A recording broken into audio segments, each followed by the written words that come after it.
chiqindilarni qayta ishlash yoki changga yo'qotish afsus hali bizda yo'lga umuman qo'yilmagan desa bo'ladi. 1% ham emas. Is gazu eng xavfli zahar hisoblanadi, chunki unga antidot yo'q. Siz is gaz bilan zaharlansangiz qutqarib bo'lmaydi. Xalq 200 ming so'm, 300 ming so'mlik pechkalarni yoqadi. Unga qanaqa yechim qilmoqchisan? Majburiyatimiz. Ishlab chiqaruvchining majburiyati o'zidagi qoldig'i hammasini qayta ishlab, undan foydali bir mahsulot yoki natija olish. Issiqlik beradi, elektrичество beradi, gaz beradi. Arzondan qadri bo'lmas ekanda haqiqatda. Mana endi hamma tushunib qoldi. Bu resurslar juda cheklangan. Assalomu alaykum. Dafna podcastining yangi formatiga xush kelibsiz. Ismim Aziz Nuriddinov, Dafna korxonasining asoschilaridan biriman. Bugungi podkastimiz mehmonlari Nodir akamlar Azizov, O'zbekistonda xizmat ko'rsatgan deymiz, injener, texnolog, konstruktor, mashinasozlik yo'nalishida juda ko'p loyihalar qilganlar va Abdulbosit akamlar O'zbekistonda endi mebelchilar nomidan xalqi mebelchilar bilan bog'laydigan eng muhim inson. Birinchi mavzuyimiz juda aktual deb hisoblaymiz, chunki mebel va yog'och qayta ishlashda chiqindilarni nima qilishimiz kerak, ulardan qanday foydalanishimiz mumkin va atrof muhitga demak qanchalik zararimiz yetyapti va uni qanday yechimlari bor. Xo'p, birinchi aytaylik, Abdulbosit, mana xalqning fikrini ayting, mana xalqimiz nima deydi shu sohada? Masala bor, chiqindilarni qayta ishlash bo'yicha masala bor. Shuni xalq fikri qanaqa, mebelchilarning fikri qanaqa? Endi men o'zim masalan xalq so'zini emas, o'z ko'zim bilan ko'rgan bitta narsani aytaman. Mana Turkiyaga yaqinda bordik. Turkiyaga katta zavodlarga kirdik, mebel ishlab chiqarish boshqa zavodlarga.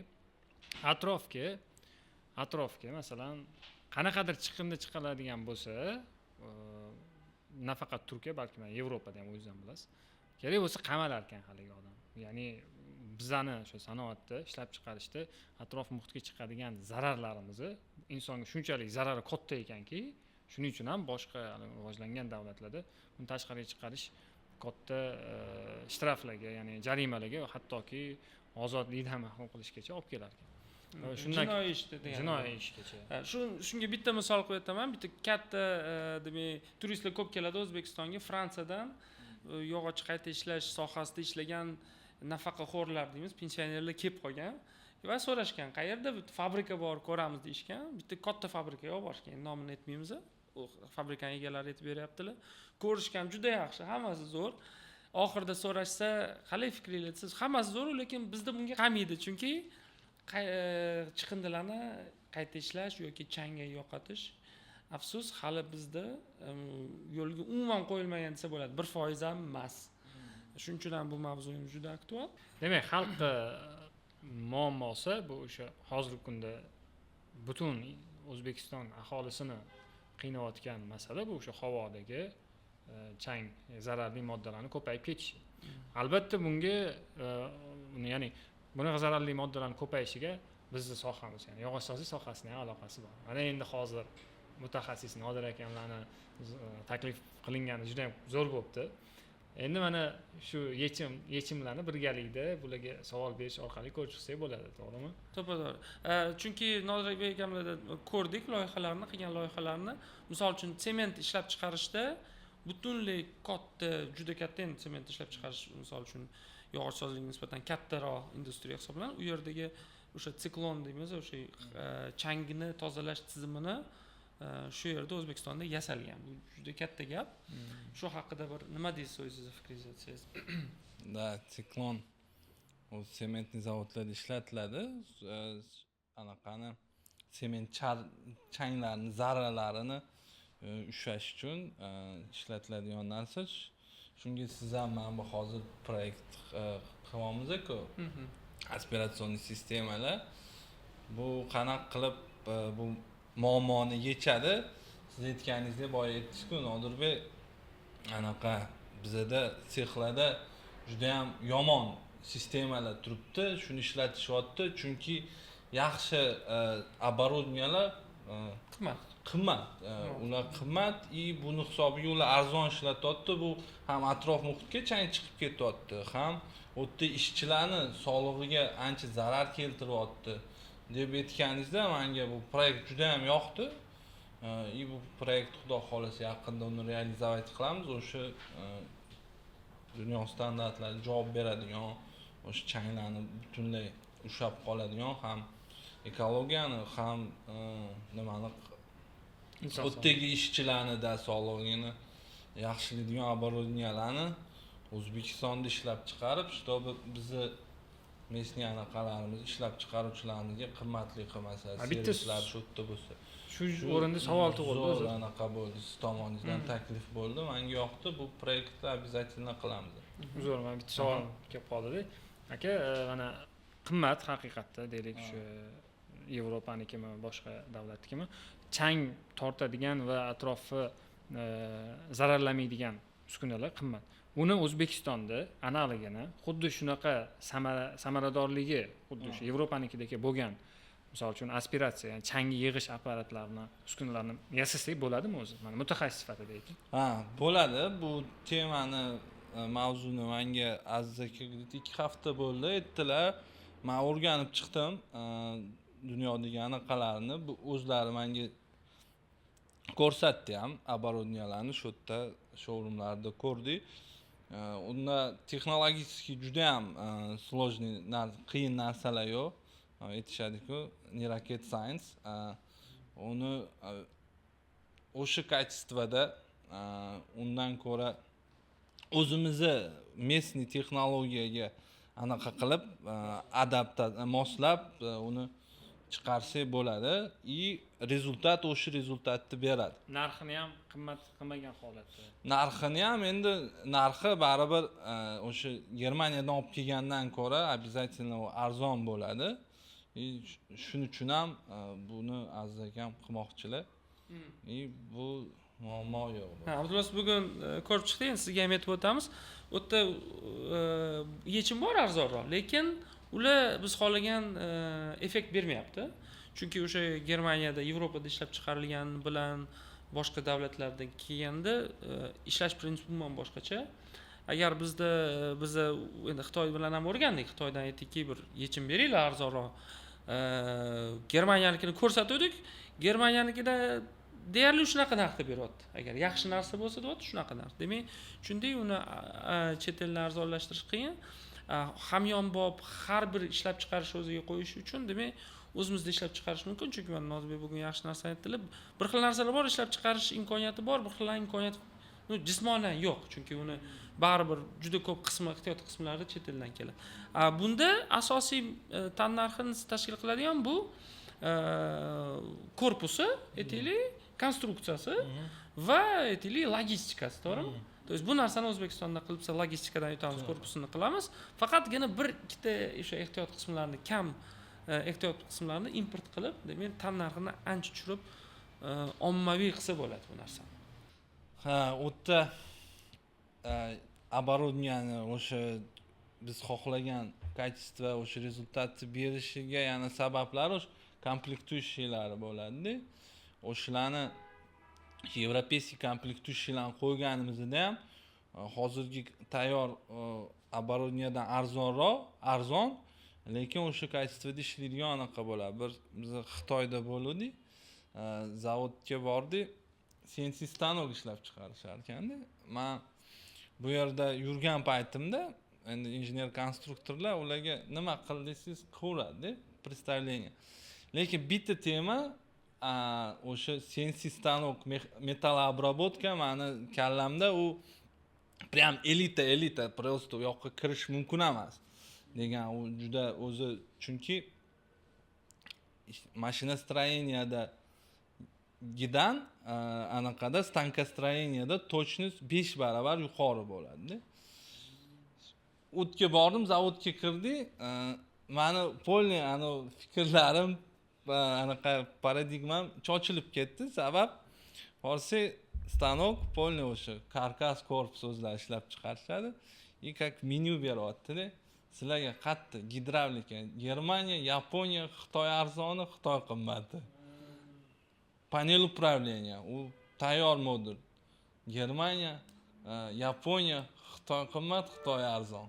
tanlayiladi. Oddiy o'sha aytganingizdan aniq qilib beryapti. To есть men aytayotganim, agar baribir hozir dunyoda o'sha vertikalniy производство почти hech kim qilmaydi. Misol uchun siz оборудование olayotgan odamlaringiz ham o'sha ko'p komplektuющийlarni kimdandir sotib oladi, sotib olib uni tayyor produkt qilib и uni sizga sotadi. Shuning uchun to'g'ri injeneriyada ham gap ko'p, lekin komplektuющийlarni, качественныйlarni, sifatlilarini oladigan bo'lsak, mahsulot обязательно yaxshi bo'ladi. Demak, bizda hozir masala chiqindini qayta ishlashimiz uchun birinchi o'rinda filtr kerak, aspiratsiya deymiz, filtr deymiz. Chiqindini tortib olishimiz kerak. Buni o'zimizda ishlab chiqarsak bo'ladi. Konveyer qilib, o'sha komplektuющийlarni olib kelib. Xo'p, ikkinchi masala endi uni qadoqlab, upakovka qilib yoki briket holatiga olib kelish va uchinchi etap undan yoqilg'i energiya resurs sifatida foydalanib, undan issiqlik energiya olish, to'g'rimi? Xo'p, qadoqlashda ham masala yo'q. Briket оборудованияларning turi ko'p. Podkastimizda videolar qo'yib ketamiz. Misol uchun siz ham ko'rgan edingiz, Birminghamda, Britaniyada bargni briket qilib turib uni yoqishyapti. Misol uchun. Mana bizda ham masala bor. Barg xazon yig'iladi. Ko'chalarda yoqishadi, juda zarar. Uni agar yig'ib bundan briket yasalsa, u zararsiz yoqilg'i va undan aytaylik, u arzonroq yoqilg'i bo'ladi, misol uchun ko'mirga nisbatan boshqa logistikasini faqat hisoblash kerak. Xo'p, demak, u оборудованиялар hammasida bor, bizda ham образецlar bor, o'sha qayta ishlab ko'rganmiz, ishlatib ham ko'rganmiz va endi juda aktual tema bu kachol deymiz. Demak, uy sharoitida bo'ladimi, ishxona sharoitidami, ishlab chiqarishdami, chiqindilarni qayta ishlab turib, uni yoqib, demak, aytaylik, energiya resursi narxini tejash. Kachol bo'yicha ham o'sha anchadan beri gaplashyapmiz. Mana hozir bitta startap loyihasi bilan e'lon qilganimizdan keyin mana Nodirbek akamlar bitta hozir образец yasalyapti. Bundan tashqari mana Farg'onada ham bitta obrazец yasalyapti. Uni ham hozir tayyor bo'lgan holati bor. Xudo xolasa uni ham yaqinda ko'ramiz. Undan tashqari keyin qancha ko'p odam ishlab chiqarsa, shuncha takomillashadi. Ya'ni bitta tomonga qarab qolish kerak emas, albatta. Bozorimiz katta. Albatta va yana shu yerda ham e'lon qilib qo'yishimiz kerak. Kimda yana yechimlar bo'lsa, bemalol aytishligi mumkin, biz ham qilamiz deb. O'sha hali ham aktual bizlarning aytgan gaplarimiz mana Aziz akam boshlaydi. Biz o'zi aytib o'tamiz, yana Eman Group nomidan va uyushmamiz Meos nomidan shunaqa bir konkurs e'lon qilganmiz. Eng yaxshi kachol bo'yicha yechim topgan korxonani biz demak moliyalashtirib, ishlab chiqarishni birgalikda yo'lga qo'yish niyatimiz bor. Chunki kachol masalasi yanada aktual, chunki u faqat ishxonada emas, uy sharoitida ham ishlatiladi va xabarimiz bor, juda ko'p uy sharoitlarda, ayniqsa tuman, qishloq sharoitlarida hozir xalqimiz tili bilan aytganda apilka pechka ishlatiladi. O'sha ko'pincha qipiq yog'och qayta ishlashdan chiqqan qipig'i yoqishadi. Afsus, uning ichida sostavida ko'pincha tarkibida formaldegid va boshqa zararli moddalar bor va u oddiy o'sha qo'l bilan yasalgan aytaylik pechda u yonmaydi, to'g'rimi? Yonsa ham qisman yonib qolgan zararli tutunni o'sha insonlarimiz hillashadi va atrof muhitni u zararlaydi. Shu katta masalamiz, bunga biz bitta yechim deb piroliz kacholni yechim deb oluvdik. Shu piroliz kachol haqida qisqacha aytib bersangiz. Bitta shu joyda bitta narsa aytmoqchi edim. Bu mavzuga chuqur kirishimizdan oldin, Aziz aka, bitta narsani hal qilsak, mana yog'ochsozlik sohasida bizda mebelda deymizmi, eshikdan qanaqa chiqindilar chiqadi o'zi? Shu haqida ham aytib bering, masalan. Nima chiqindilar chiqadi? Eng asosiysi yog'och sozlikdagi eng asosiy mahsulot bu DSP, MDF plitalari.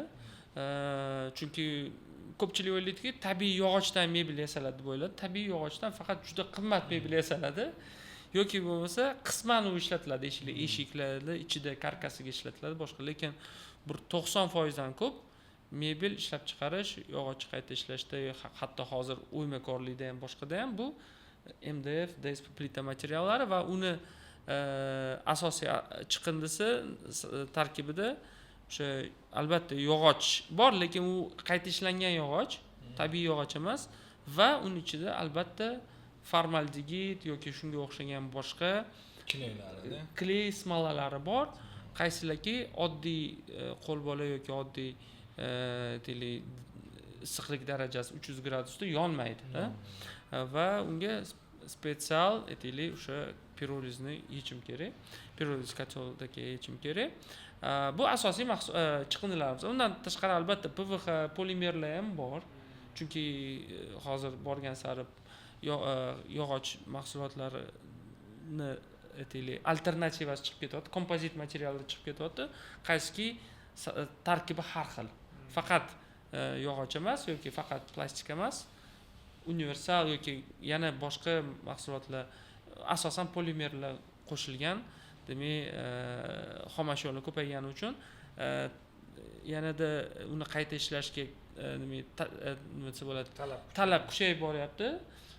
Talab urin, chunki u oddiy mahsul, endi oddiy yog'och qipig'i emas, tabiiy yog'och qipig'i bo'lsa bu juda yaxshi bo'lardi, osonroq bo'lardi uni qayta ishlash, lekin hozirgi kunda demak kompozit materiallar ko'payib boryapti va shularni demak yoqishimiz uchun, undan energiya olish uchun, ya'ni chiqindilar turi ko'paygani uchun ham biz endi o'zimizcha o'yladik, mana siz mutaxassis sifatida aytasiz. Ana shu chiqindilarni turli xildagi chiqindi, kimyoviy ham bo'lishi mumkin. Ayniqsa formaldegid miqdori ko'p bo'lgan. Formaldegid kanserogen modda, u insonga zararli. Shularni yoqish uchun biz piroliz kotelini nima desa bo'ladi, yechim deb ko'rdik va endi shu haqida siz aytib bersangiz, Aziz akam bergan savollarni qo'shib. Piroliz o'zi tushuncha, piroliz любой material yonganda undan gazlar ajralishni boshlaydi. O'sha gazlarni ajralish nimasi, protsessi o'zi piroliz deyiladi.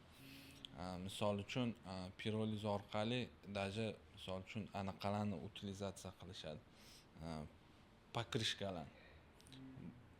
O'tda bu sistemada pirolizli kotel bo'lmaydi, ularni hammasini bochkaga solishadi, metallist konstruksiyani ichiga solib, tagidan qizdiradi. Qizdirganda anaqada pokrishkada, shinalarda piroliz anaqasi bo'ladi, u ajralish, gazlashishni boshlaydi. Natijada undan ham chiqadi gaz, u gaz yonadi. Uni o'zini tagiga ham yoqishadi, qanchadir obam qolishadi. Chunki uni o'zi gaz ajralish uchun avval uni qizdirish kerak-da.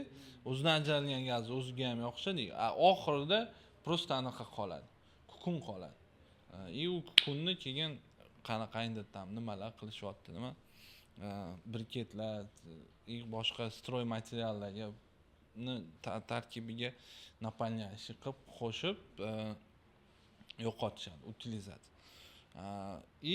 Piroliz kotellarni agar gapiradigan bo'lsak, o'tda ham misol o'tin bo'ladigan bo'lsa, o'tin yongan paytida undan gazlar ajralishni boshlaydi. O'tda tam is gazi, SO2, karbonat angidrid, metan ajraladi. Metan hammamiz bilamiz. Yana boshqa gazlar ajraladi, asosiy shular. Nima qoladi? Tagida ko'mir qoladi, ko'mir ham yonadi. Ajraladi-da, o'sha ajralgan gazlar ham yonish natijasida energiya beradi. Shuning uchun faqat qaranglar, hozir kotellarda, обычный kotellarda o'tda yongan paytda olov, ko'mir o'zini yonishi, chiqayotgan gazlarni yonishi uchun yetarli temperatura bo'lishi kerak вторичный подача воздух bo'lishi kerak. Mana shu bo'lmaganini hisobiga u gazlar основной o'sha CO is gazi chiqib ketadi. Atmosferaga chiqib ketadi. Bu birinchidan is gaz u eng xavfli zahar hisoblanadi, chunki unga antidot yo'q. Siz is gazi bilan zaharlansangiz qutqarib bo'lmaydi. Antidot deganingiz? Antidot degan, to есть misol uchun chayon chaqib olsa sizni nimadir ukol qiladi, qutqarishadi. Is gazidan zaharlangan odamni qutqarib unga dori yo'q, shifo yo'q. Yo'q, o'ladi u. ziddi zahar. u is gazi undan zaharlanadi. Undan tashqari bu anaqa neeffektivniy. То есть siz o'tiningizni, to'pligingizni bir qismini прямой смыслida ham, anaqa буквальный смыслida ham nima? Turbaga ketyapti. Bir katta qismi. Katta qismi. Necha foiz? Taxminan sifralarda ko'rish kerak, где-то 50%, 40%. Juda 50-40% biz yopayotgan yoqilg'ilarimiz uchib ketadi. Uchib ketadi. Shuning uchun buni anaqa yomon. Endi bu основной muammo nimaga bunaqa men savol berdimda, nimaga bunaqa kotyolni ishlab chiqarishadi? Menimcha ko'p kotyol ishlab chiqaruvchilar anaqa mebelchilarga o'xshaydi-da. Misol uchun siz aytasiz-ku, mana mebelchilar mana qilyapti, sotyapti, tam anaqasi bor, ergonomika nimaligini bilmaydi deb. Misol men kuzataman-da bularni anaqalar. Xuddi shunaqa-da, misol Ilmini bilmaydi. Da, ilmi yo'q nimalarda, shuning uchun shunaqa. То есть u teoriya yonish nazariyasini bilish kerak. Misol uchun is gazi yonish uchun kamida 800 gradus bo'lishi kerak. 800 gradus bo'lishi uchun nimaga ularda u 800 gradus bo'lmaydi, nimaga yonmaydi degan savol bo'ladigan bo'lsa, ular o'ylashadi, qancha anaqa ko'p qilsak teplobmennik. Teplobmennik, ya'ni o'zbekchasini aytmaymiz-ku, to'g'rimi? Teplobmennik qilsak, shuncha u anaqa bo'ladi deb o'ylashadi. Nima? Foydali bo'ladi deb o'ylashadi. Shuni hisobiga ular anaqada topkada temperatura o'sishiga yo'l qo'yishmaydi. Shuni hisobiga u faqat o'sha первичный горениyaning o'zidan energiyani olishadi, qolgani anaqaga ketadi. Ya'ni har qanaqangi yoqilg'ilarni juda samarasiz ishlatamiz. Har qanaqangi yoqilg'ilarni samarasiz ishlatamiz. Samarali ishlashi uchun endi agar ko'mir yoqilg'isini aytadigan bo'lsangiz, ko'mirda sal boshqacharoq, ko'mirda nimaga? Ko'mirda pirolizda gaz kamroq chiqadi. Chunki ko'mir o'zi ko'mir bo'lgan. Mana o'tinni aytdim-ku, yonadi, undan gazlar ajraladi, tagida ko'mir. Yog'och ko'mir bor-ku, ko'mir qoladi, u yonadi. U ko'mirda ko'mir qolib bo'lgan, shuni sababiga undan gazlar kam chiqadi. Shuning uchun ko'mirlarni pirolizniy kotyolda yoqish unchalik bir nima emas, shart emas. Ularni oddiy kotyolda ham yoqsa bo'ladi, lekin ko'mirli kotyollarning boshqa problemasi bor. Ko'mirli kotyollarni men ko'rganimda ularda teplobmennik muammo. Teplobmennik teoriyasi, uni ham o'sha nazariyasini bilishmagan hisobiga nimaga? Teplobmennik muammosi ularda chiqayotgan gazni nimasi yuqori. Temperaturasi yuqori. Sababi teplobmennik жаропрочный turbadan teplobmennik qilinadi-da o'zi odatda. Yana boshqa issiqlikka chidamli turba. Issiqlikka chidamli, imенно u turba bo'lishi kerak. Uni anaqasi diametri undan chiqib ketayotgan gazni tezligi bilan u anaqa formulada ishlaydi-da. Sabab agar diametri katta bo'lsa, u tez chiqib ketib qoladi.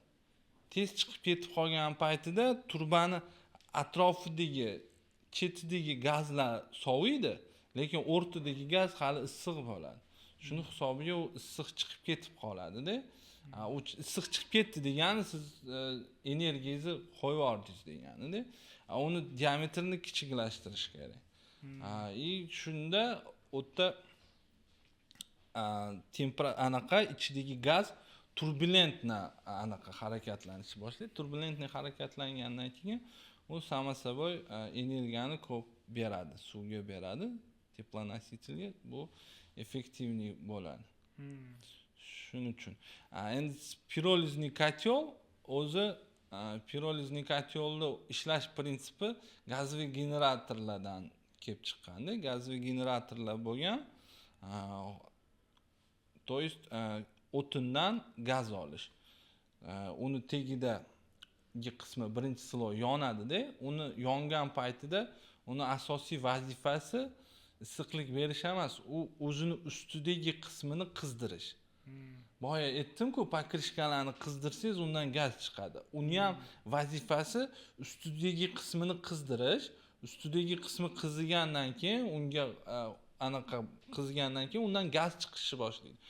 Shuni gazni yoqish. Shuning uchun pirolizli kotellarda 80% energiyani biz anaqadan gazli yonish pirolizdan olamiz deyshadi. Shuning uchun uni tagiga agar ko'rsangiz, garelkasida gaz yongandek yonadi.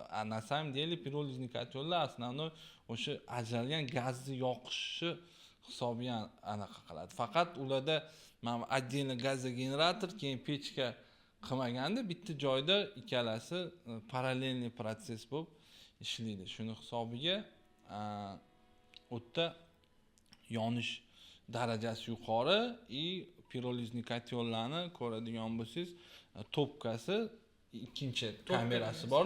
Topka birinchisi, keyin kamera dojga bor tagida. U ham agnoporniy materiallardan qilingan bo'ladi. Ularning asosiy vazifasi birinchi energiyani maksimalni konsentrировать qilishda, yuqori qilish.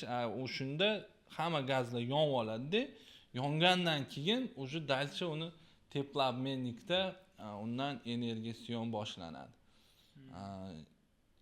Shunaqa. Endi uni topka kamera dojgani ham har xil konstruksiyalari bor. Eng anaqasi effektivnisi anu верховой горение deydi. Aylanib prям yonadi. Unda o'zi juda yuqori darajada hammasi yonib tugaydi. Shuning uchun agar kotellarimiz boshqa kotelchilarga mana aytasiz, Farg'onada qilishyapti, boshqalar ham qilsin deydi. Birinchi topkadan olmanglar anaqa topkani issiq qilinglar, to есть shamotniy kirpich qo'yasizlarmi yoki betonlar bor agnoporniy. Topkada yonadigan joyda katta temperatura qilinglar. Keyin ikkinchisi teplobmennik. Teplobmennikni juda yomon qilishyapti ko'rganlarimda. U даже anaqalar заводской kotellarda shunaqa. Azdaka bitta rossiyskiy производительli kotelni tashlab berdi. Men yaqinda bittasini ko'rib qoldim. Bitta O'zbekistonga menimcha ular eksport qilishadi kotellarni. Rossiyada zavodiga boribdi bitta kotelni. O'zbek bola ko'rsatyapti. Mana kotel bular zo'r tudisida, lekin yaxshi emas. O'zi eng qizig'i o'sha startap e'lon qilganimizdan keyin prezentovat qilib ko'rsatib berdilar ko'rgazmada. Nodbek akamlar qanaqa kotel turlari bor piroliz. Baribir aylanib o'rnib vatani Germaniya bo'lib chiqdi. Aynan pirolizmi? Ya'ni именно pirolizni o'sha eng effektiv va O'zbekistonda ishlab chiqarish imkoniyati bor, konstruktiv, qiyin bo'lmagan. Chunki biz yana qanaqa shunaqa shart qo'ygan edik. Xalq bob, to есть hamyonbop bo'lish kerak. Uning narxi aytaylik, bitta kotelning narxi uy sharoitida olinsa 15 kilovatlik narxini taxminan qancha hisobladik? $1000 bo'lish kerak. Misol uchun 10 million so'm plus minus bo'lish kerak deb baholaganmiz. Qimmat bo'lib ketsa, chunki biz endi startap e'lon qilganimiz o'tgan yil oxirida edi. Keyin taklif bo'lmagandan keyin chet eldan balki olib kelamiz deb qaraganimizda, haqiqatda SNG davlatlaridagi kotellar biz xohlaganchalik KPDsi yuqori emas ekan. Xitoyda bu narsa umuman yo'q. Nimaga? Sababi ham bor, chunki yog'ochni qayta ishlash aytaylik, umuman energiya resursiga borib taqaladi, chunki Yevropada asosan o'rmon, ularda gaz ularda ham qimmat. Keyin shuni hisobiga o'zidagi demak yog'ochdan ko'p energiya olishga harakat qiladi bu Yevropa. Xitoyda esa endi Xitoy asosiy qismi bu o'zi qishki sezoni yo'q, mavsum faqat shimolda bo'lsa, endi ularda asosan demak o'zi yog'och отходi yo'q yoki bo'lsa ham qimmat.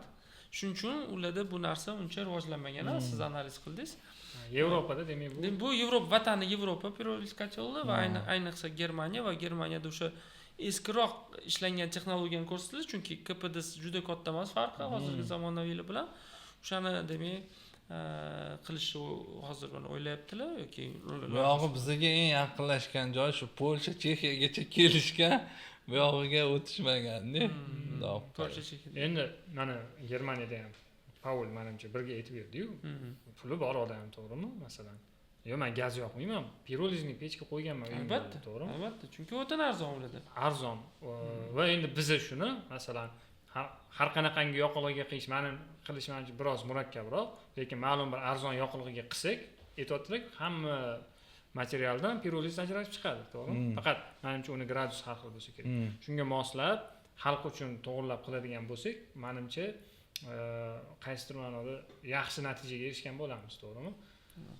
Shu bo'yicha hozir aka endi bu yerda kotyoldan tashqari yana bitta mana Germaniyada olsalar, ularda kotyollarni без теплоаккумулятор установка qilish o'zi mumkin emas.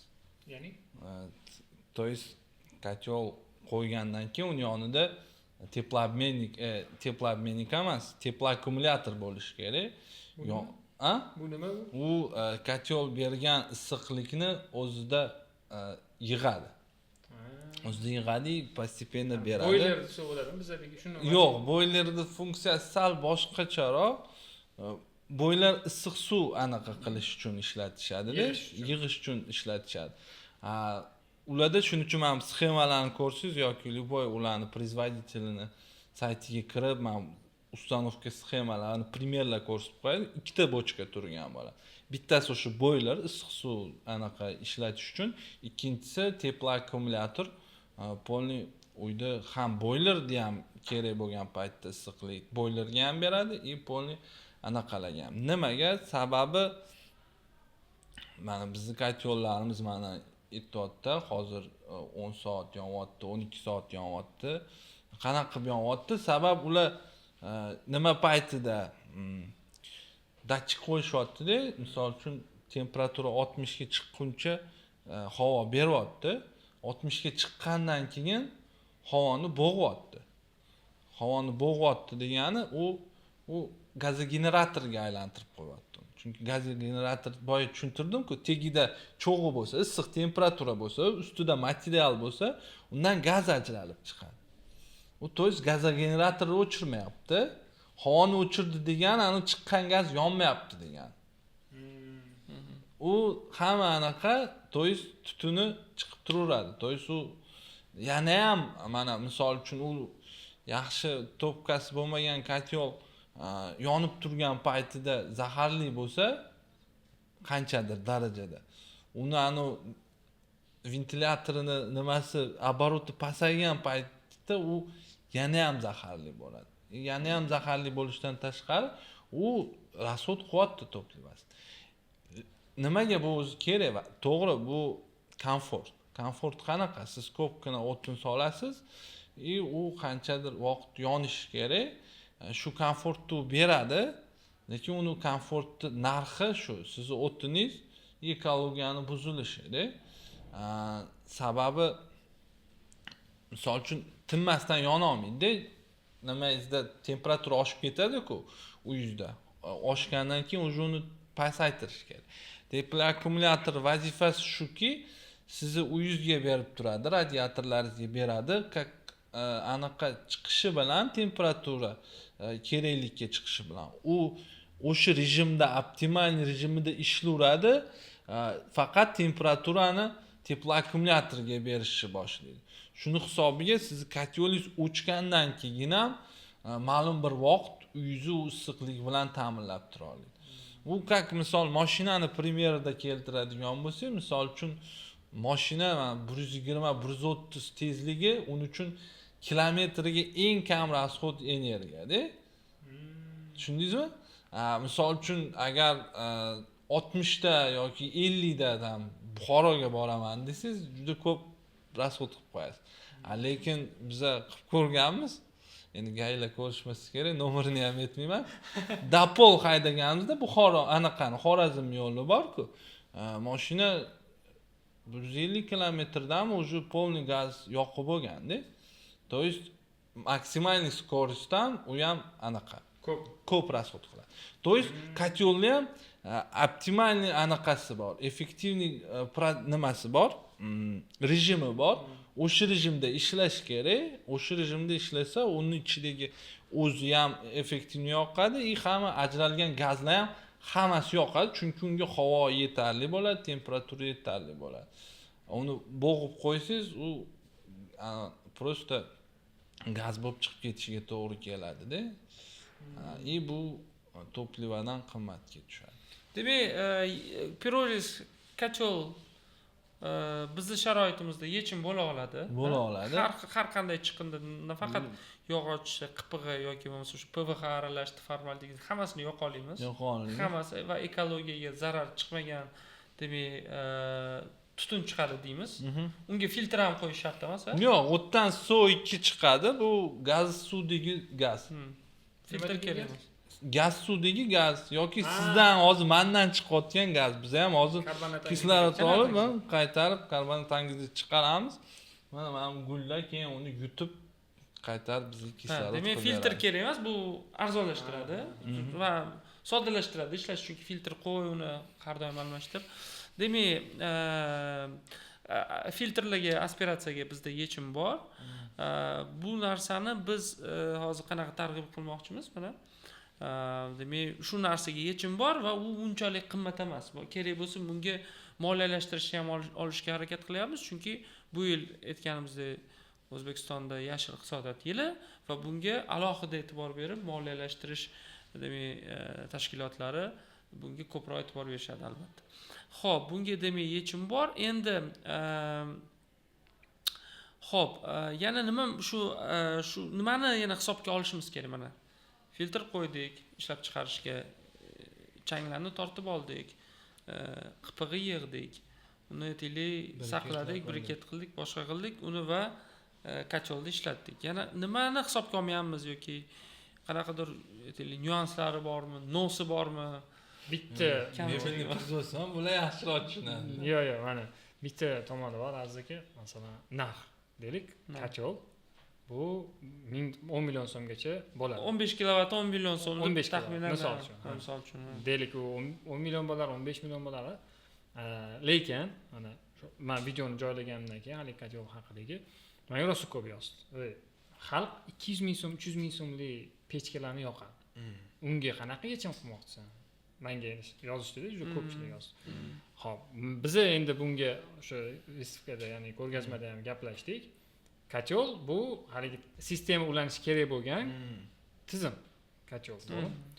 Bizda bitta ikkita xonani yoki bitta xonani isitish uchun pechkalar yoqadi, masalan, o'sha qishloq sharoitlarda.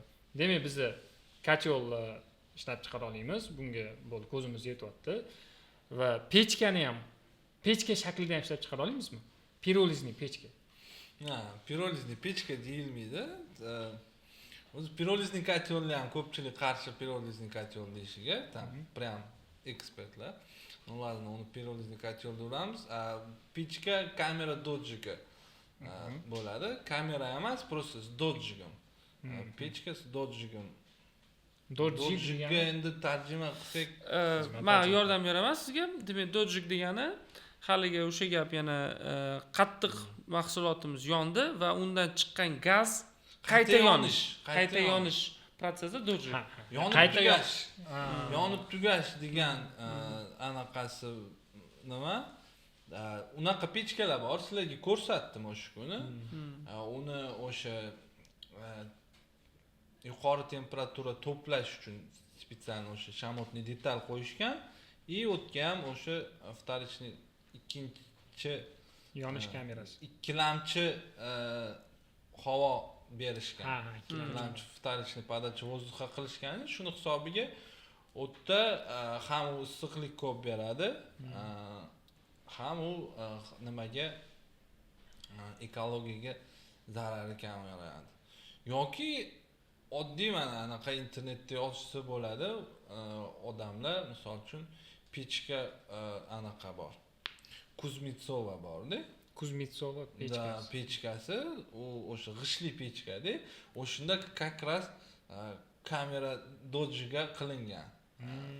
qilingan, g'ishtdan qilingan, lekin o'sha teorik gariniyaga polni tushadi-da, o'shini hisobiga ham, misol uchun u pechkani agar qurishadigan bo'lsa, chiqayotgan dimoxodini ko'radigan bo'lsangiz, hech qanaqa anaqasi yo'q, tutuni yo'q. Shuning uchun u pechka bor, endi faqat pechkani kamchiligi kotyolnikiga nisbatan pechka har bitta xonaga отдельно qo'yish kerak. Misol uchun baribir bitta xonani isitish kamlik qiladi. Bu birinchidan. Ikkinchidan, pechkani ikkinchi kamchiligi unda anaqa tez tashab turish kerak anaqa. Yoqilg'ini. Bu ikkinchi kamchiligi. Uchinchi kamchiligi uni ладно biz как-то обеспечить qilamiz. Никак-то majburmiz обеспечить qilishga безопасность bo'yicha, качество bo'yicha. Lekin uni ekspluatatsion anaqalari ham bor-da. To'g'ri uni ishlatish, foydalanish to'g'ri foydalanmasa, undan uni eng opasniy nima kamchilik tomonlaridan biri pechka yonadigan narsa o'sha uy ichida bo'ladi. Uy ichida bo'lganini hisobiga uni misol uchun ustanovka qilganda qanaqangidir o'sha dimoxodlarni noto'g'ri qo'ygan yoki nimani hisobiga o'sha anaqa bo'lishi mumkin. Iskasi chiqib yoki nimadir anaqa bo'lishi mumkin. Shuning uchun buni tekshirish kerak. Agar nima qilsa, вообще-то mumkin. Yana bitta kamchiligi bor, ularni u nafas oladi. Anaqa xonada. То есть o'sha xoningizdagi kislorodni yoqadi. Pechka siz bilan вообще sizdan ko'proq o'tda nafas oladi. Ya'ni haliga kislorodsiz yonish bo'lmaydi. U kotyollar, pechkalar o'sha xonadagi havoni olib, o'shini yoqib, dimoxoddan chiqarib yuboradi, lekin u shuni hisobiga, misol uchun pechkali uyga kirsangiz, havosi juda qurib ketgan bo'ladi. Havoni kislorodni olib bu yoqqa berganning hisobiga. Endi u pechkalarni ham qilsa bo'ladi, prям ko'chadan nafas oladigan qilsa bo'ladi. Dimoxod hozirgani dimoxodlar bor-ku. Ikkita rubashkasi bo'ladi. U yana uni ikkinchi vazifasi ham bor. U rekuperatsiya. Chiqayotgan nimani, gazni temperaturasini olib, issiq havo bo'lib kiradi. Bu ham ekonomiya. Endi faqat o'tga anaqa ishlatish kerak. Nima? Принудительный, то есть ventilyator qo'yish kerak pechkaga. Unda piroliz kotyol narxiga chiqib qolmaydimi? То есть o'shanda gaplashganimiz bo'yicha Abdulboz qanaqa bo'ldi? Haqiqatda pech aytganingizda pech baribir talab ko'proq, chunki uy sharoitida pech arzon tushadi va o'sha kerakli faqat yotoqxona, oshxonani isitishga qo'yiladi, lekin uni ekspluatatsiyasi jarayoni xavfli tomonlari bor.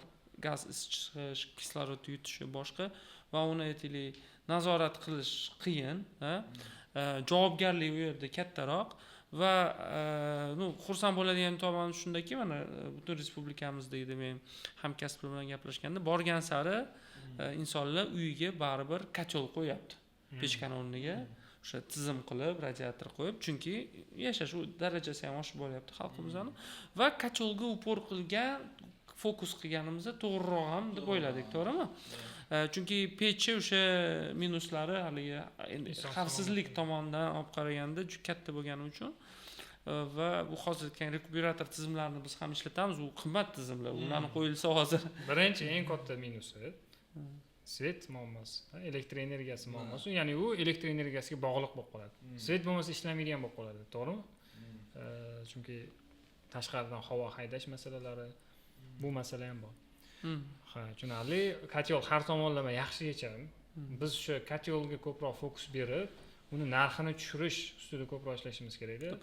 Bu o'sha haligi lean productionni undan qo'llashimiz kerak bo'ladi. Albatta, chunki bu haqiqatdan massiv produkt deymiz, ommabop mahsulot bo'ladi va uni konveyerda ishlab chiqarish imkoniyati bor va O'zbekistonda hozir metallni qayta ishlash ham rivojlanib boryapti. Narx ham arzonlashib boradi va kooperatsiya yo'li bilan hal etganlarda vertikal ishlab chiqarish emas, bu gorizontal ishlab chiqarish. Kimdir demak bir qismini ishlab chiqaradi, ikkinchisi boshqa qilib, demak yig'ib biz shu mahsulot ishlab chiqarishimiz mumkin va o'zi umuman men diplom temam ham bo'lganda, mavzuyim bo'lgan shu qayta ishlash. Shunda demak shunaqa kichkina kotellar ham bor ediki, elektr energiyani ham ishlab chiqarardi. Ну, kichkina miqdorda telefonni zaryadka qilamiz yoki bitta lampani yoqadigan nima deb o'ylaysiz? Elektr energiya ham ishlab chiqaradigan kotel kichkina miqdorda qila olamizmi yoki u qimmatlashtirib narx masalasi. Visman bilasizlar, Visman kotel, gazli kotellar chiqaradi. Elektr toki ham chiqaradigan kotel qilgan. Narxi где-то 10 ming atrofida yevroda turardi. Produkt 17-yil, 18-yil o'sha lineykadan chiqib ketgan. Bu yerda teplovoy dvigatel kerak. Teplovoy dvigatel bu dvigatel Stirlingga-da. Dvigatel Stirlingga, teplovoy dvigatel qanaqa? Tashqi yonish teplovoy dvigateli bo'lishi kerak. Tвердое topливо, то есть o'tin, ko'mirni yoqishdan chiqqan issiqlikdan elektr energiya olish uchun avval uni mexanik energiyaga aylantirasiz, keyin elektr energiyaga aylantirasiz. U dvigatel Stirlingga bu juda ham yaxshi dvigatel. Yaxshi qanaqa? U birinchi dvigatellardan. Parovoy dvigatel chiqquncha bu bo'lgan. Parovoy dvigatel chiqib buni sindirgan. Hozir lekin bu qayta tug'ilyapti bu dvigatel. Xitoyda juda ham bunga anaqa qilishyapti. Men bilan anaqa o'sha солнечный kollektor qilganimda shu nima qildim, qiziqdim. Xitoylar солнечный kollektorda quyoshdan issiqlikni olishyapti-da, uni dvigatel Stirlingga berib, undan tok olishyapti. Unda KPD baland bo'ladi. Ancha men fotoelementlarga nisbatan fotoelementlar ular degradatsiya bo'ladi. U солнечный kollektor ham dvigatel Stirlingga ham anaqa qilmaydi, degradatsiya bo'lmaydi. Chunki kollektor u oyna, u degradatsiya bo'lmaydi. Dvigatel u yaxshi. Faqat bu yerda muammo boya sizga aytgan pastda gaplashgan narsamiz. Ba'zi bir narsalar juda katta объемda yuqori texnologiyada ishlab chiqarmasangiz qimmatga tushadigan shu anaqaga tushadi bu. Misol uchun dvigatel Stirlingga hozir ishlab chiqarsak bo'ladi. Yaxshi narsa. Faqat kimga sota olamiz degan o'sha qimmat sabab bizda undan tashqari uni sotib olish ham imkoniyat bo'lsa kerak uni. Misol uchun dvigatelda men uni qidirdim. Kim sotyapti? O'zi unaqa juda qiyin motor emas. Bizning motorlardan ko'ra ancha sodda, uni ishlab chiqarilgan, o'ylab topilgan yilidan ham bilishingiz mumkin. Juda sodda dvigatel. Maqtaydigan bo'lsa, dvigatel Stirlingani KPDsi baland DVSlardan ko'ra, resursi bir 4-5 barobar baland. DVSlardan ko'ra, misol DVSga Toyota'lar 1 million kilometr garantiya beradi, значит u 4 million, 5 million kilometr beradi. Keyin anaqa vibratsiya kam, shum kam. Ovoz misol uchun generatorlar yoqib qo'yishadi-ku, ovozi baland. Unda ovozi ham baland emas. Bitta kamchiligi bor, mana shu kamchiligi uchun uni qatl qilishgan. Unda anaqa gabarit katta. Gabarit katta. Shu uni asosiy kamchiligi, lekin u uni juda ham anaqa qiladi. Zarar yo'q. Nima uchun? Uy sharoitlarida ishlatish uchun. Chunki sizda uyingizda misol uchun kichkina generator turdinimi yoki xolodilnikdek generator turdinimi. Lekin uni sizga o'sha ovozi pastligi, uyda komfortni misol uchun. Ne только uyda, to'yxonalarda, kafelarda ovozi pastligi, resursi balandligi, ekspluatatsion расходlari yo'qligi, то есть unda svecha yo'q, moy yo'q, remen yo'q, tam filtrlar yo'q, hech narsa yo'q. Boshqacha dvigatel. Shuning uchun bu bor. Tema siz aytayotgan narsa kotellarda men ko'rganman, kotelga qo'yishgan, imенно anaqaga ham tвердое topливный kotellarda ham ishlatishadi dvigatel Stirlingani. Imенно shuni dvigatelni o'zini как generator ishlab chiqarayotgan startap ko'rdim. u ham o'sha 12-yildan shu 20-yilgacha anaqa qilgan, rosa chutki startap, to есть yaxshi PR qilishgan, lekin u anaqa ham startap ham o'lib qoldi. Menimcha o'sha narximi nimadir anaqa. Ular ham uni yaxshi tomoni shunaqa ediki, uni siz как radiatorga o'xshab anaqaga liniyangizga ulab qo'yardingiz-da. Отопительный sistemangizga ulaysiz, o'sha tigi issiqlikni anavi podacha bilan обраткаning разницасidan уже tok ishlab chiqaradi. Qo'ying. Endi qarang, Texnologiyalar bor. bizda bu narsa qanchalik aktual bo'ladi degan masalan savol tug'iladi-da. Masalan, har bir narsadan elektr energiyasi olishga harakat qilish, masalan, oddiy kotyolda ham. Endi qanchalik aktual bo'ladi desa, siz ham tasdiqlasangiz kerak, siz ham tasdiqlaysiz. Men svetga qaramasdan ishlatgan kompaniyalarni bilaman-da, oldin umuman qaramasdi. Hozir lecture olib oddiy qancha ekonomik. O'shalarga ham o'sha yerda borsiz yonadigan sensorlar qo'ygandi. Ya'ni hammaga ta'sir qiladi. Bu baribir elektr energiyasi arzon resurs emas mana butun dunyoda. Uni biz ekonom qilishimiz kerak va har qanaqa yo'l bilan olishga harakat qilishimiz kerak. Ayniqsa chekka tuman, misol uchun qishloq, tog'likdagi yo'llarda bu juda aktual. Umuman Tokio joylarda masalan. O'zi men o'sha shu imla kotyollarni qiziqib o'rganib boshlagan paytimda menda o'zimga как texnik задание qilib qo'yganman-da, bu kilova. Men qilaman kotyol, u issiqlik beradi, elektrичество beradi, gaz beradi. Gaz qanaqa? Ovqat pishirish uchun qachongacha bizda o'tin baribir o'tinda pishirishadi-ku, u misol uchun ayollarga noqulaychiligi, zarar o'sha shuni hisobiga mana shu men texnik zadaniyamda shu uchalasi bo'lgan. Bu uchalasi ham realniy, faqat o'sha narx masalasi. To есть nimadan gaz olish mumkinmi? O'tindan mumkin. Uni yoqish mumkinmi? Nimada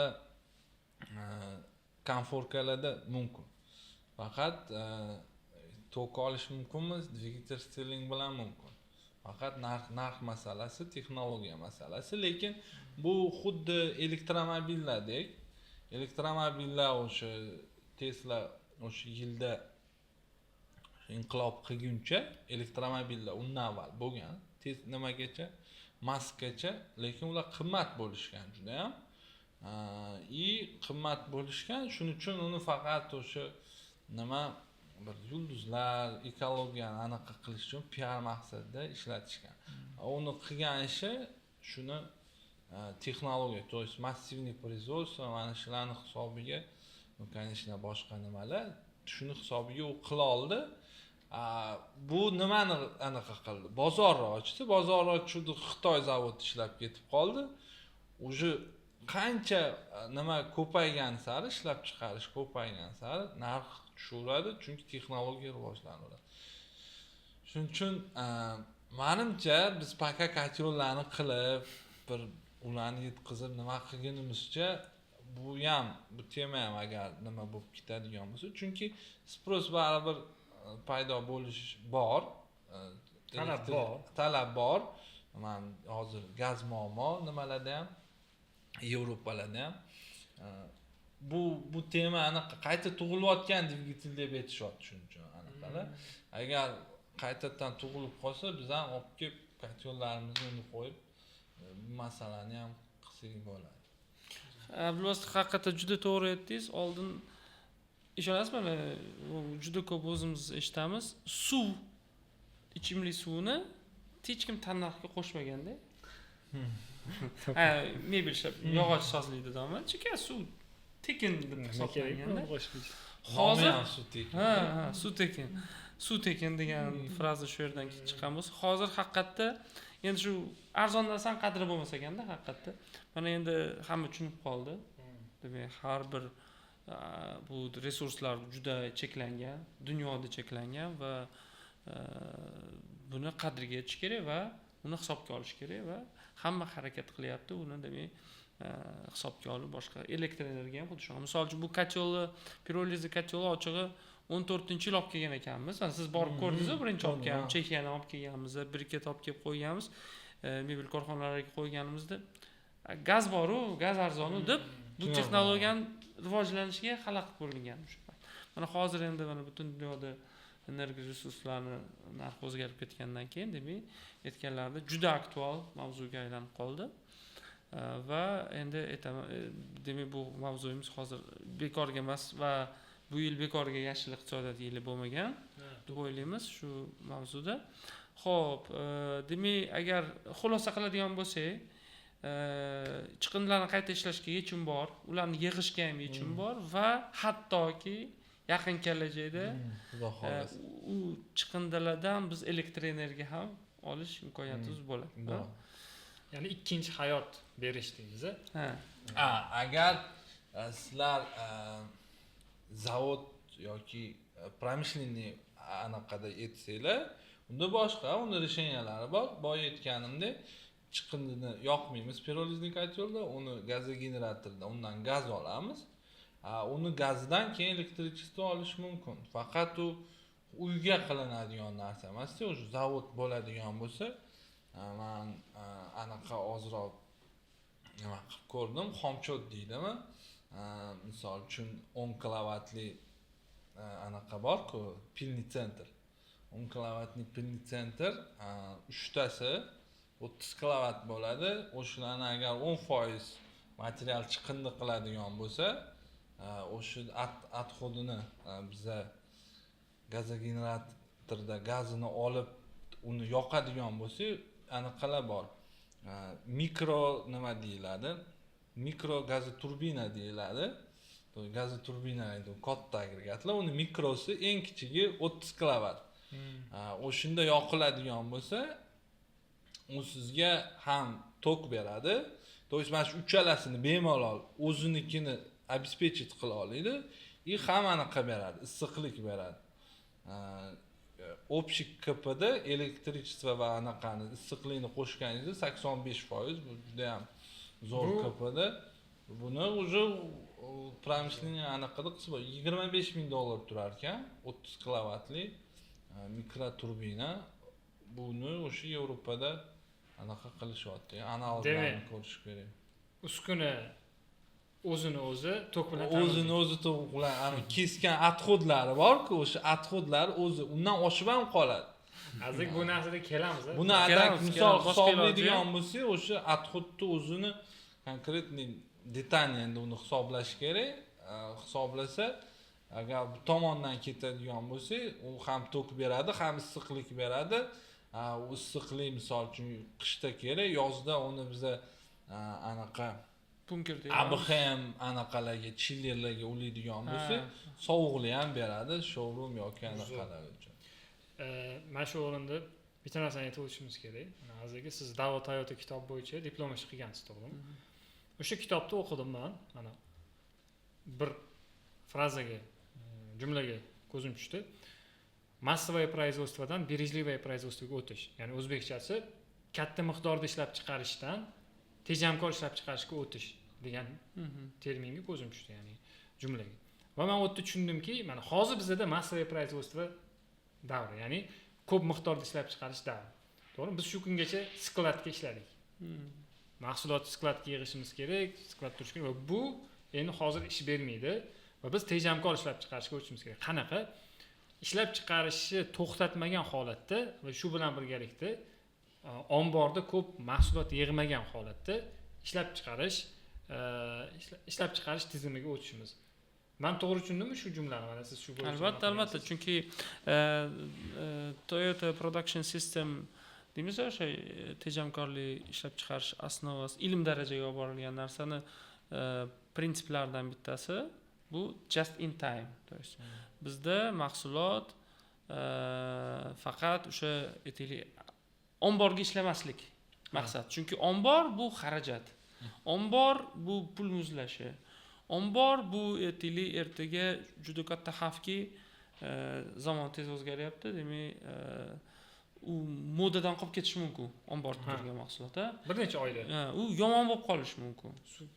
U narsa bo'lib qolishi mumkin. U yonib ketishi mumkin. Ko'p xavf ko'payib boradi. Shuning uchun to'ppa-to'g'ri aytdingiz, hozirgi kunda juda aktual mavzu bu just in time, o'sha TPS qoidalardan bittasi.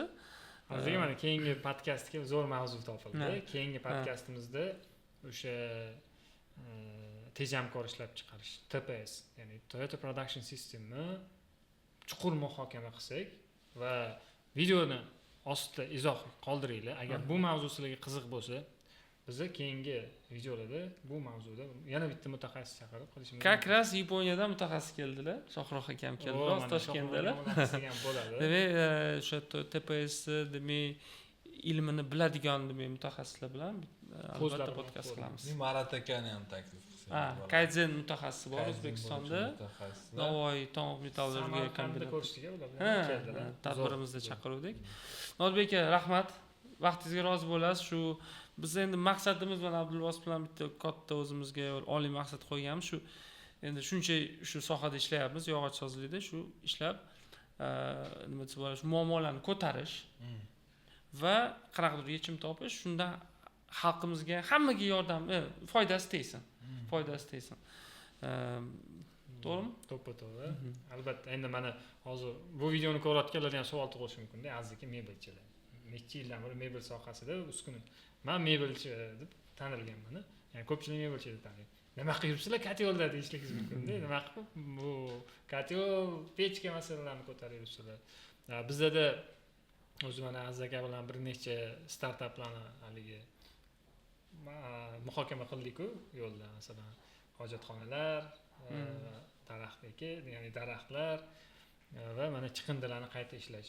Chiqindilarni qayta ishlash mavzusidan shu pechka va kachol mavzusiga kirib ketdik biz hozir va buni mana natija Nodir akani topdik va boshqa bu sohada mutaxassislarni topdik. Demak, biz majburmiz bu sohaga kirishga, to'g'ri? Albatta, chiqindilarni qayta ishlash mavzusi bu bizga majburiyatimiz. Ishlab chiqaruvchining majburiyati o'zidagi qoldig'i hammasini qayta ishlab, undan foydali bir mahsulot yoki natija olish. Abdulloh, sizga katta rahmat, chunki siz bo'lmaganingiz Nodir akamni topa olmasdik. Sizni postlaringiz orqali Nodir akam yozdilar va birgalikda ko'pchilik bo'lib o'ylaymiz, bitta yechim topib bir foydali demak startap qilamiz.